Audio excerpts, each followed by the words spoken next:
경제 위기는 누구에게나 두려운 상황입니다. 하지만 역사적으로 부자들은 위기를 기회로 바꾸는데 탁월한 능력을 보여줬습니다. 그 비결이 무엇인지 빠르게 알아보겠습니다. 1. 다각화된 투자 포트폴리오. 부자들은 단 하나의 자산에만 의존하지 않습니다.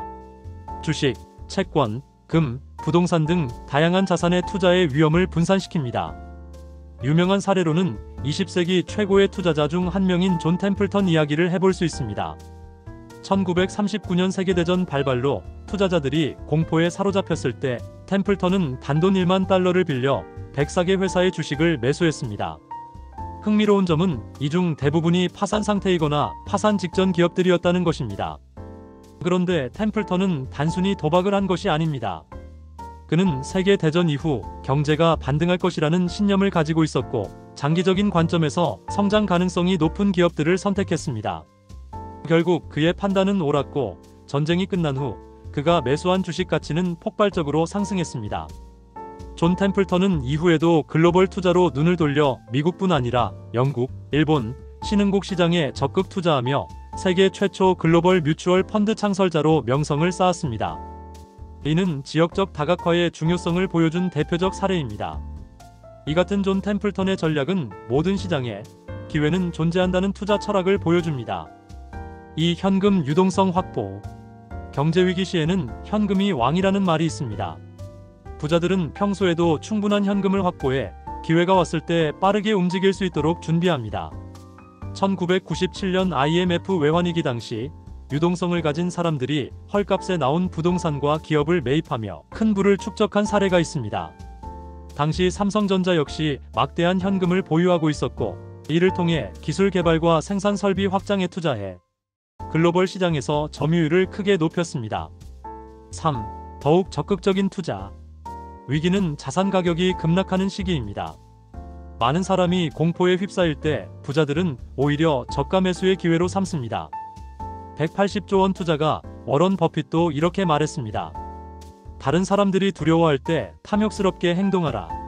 실제로 버핏은 2008년 금융위기 당시 골드만삭스와 같은 기업에 과감하게 투자해 막대한 이익을 남겼습니다.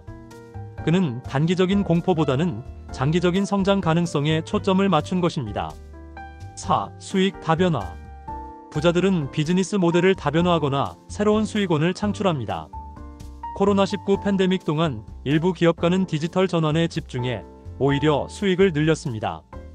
대표적으로 아마존의 제프 베이조스는 팬데믹 기간 동안 전자상거래와 클라우드 서비스를 확장하며 기업 가치를 크게 끌어올렸습니다. 그의 다변화 전략은 위기 속에서도 더 큰 성공을 가능하게 했습니다. 5. 사치보다 절제된 소비. 의외로 부자들은 위기 상황에서 소비를 줄이고 철저히 관리합니다. 아울러 재투자를 늘리는 데 초점을 맞춥니다. 이 전략은 자산을 보존하고 추가적인 기회를 만들게 해줍니다. 일론 머스크도 사업 초기에 개인 생활비를 최소화하며 테슬라와 스페이스X에 모든 자금을 투자한 사례로 유명합니다. 그의 절제된 소비 습관은 회사의 생존과 성장에 큰 기여를 했습니다.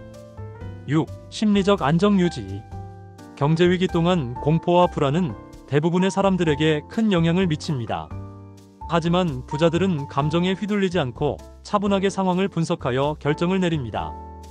헤지펀드 매니저 레이 달리오가 대표적인 인물입니다. 그는 저서 원칙에서 명상을 통해 스트레스를 관리하고 창의적으로 사고하는 법을 자세히 설명하고 있습니다. 이를 통해 그는 2008년 금융위기 당시에도 손실을 최소화하고 자신이 설립한 브리지워터 어소시에이츠를 세계 최대의 헤지펀드로 성장시킬 수 있었습니다. 심리적으로도 위기 상황에는 과도한 뉴스 소비를 줄이고 신뢰할 수 있는 전문가의 의견에 집중하는 것이 중요합니다.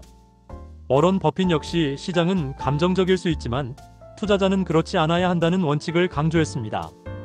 이처럼 심리적 안정은 경제적 결정에서 큰 차이를 만듭니다. 7. 위기를 예측하고 대비. 부자들은 경제 위기를 미리 감지하고 대비하는 능력을 갖추고 있습니다. 이는 단순히 운이나 촉에 의존하는 것이 아니라 철저한 데이터 분석과 시장 트렌드 관찰에 기반합니다. 영화 빅쇼트의 실존 인물로도 유명한 마이클 버리는 2008년 금융위기를 미리 감지한 대표적 인물입니다. 그는 서브프라임 모기지 대출의 위험성을 발견하고 이를 바탕으로 신용부도 스와프에 투자했습니다.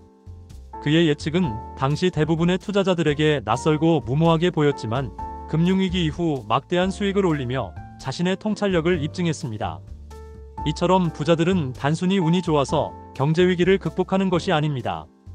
철저한 준비와 전략, 그리고 심리적 안정감이 그 비결입니다. 오늘 소개한 방법을 참고해 여러분도 경제위기 속에서 흔들리지 않고 반드시 기회를 잡을 수 있길 바랍니다. 유익하게 보셨다면 구독과 좋아요 부탁드립니다.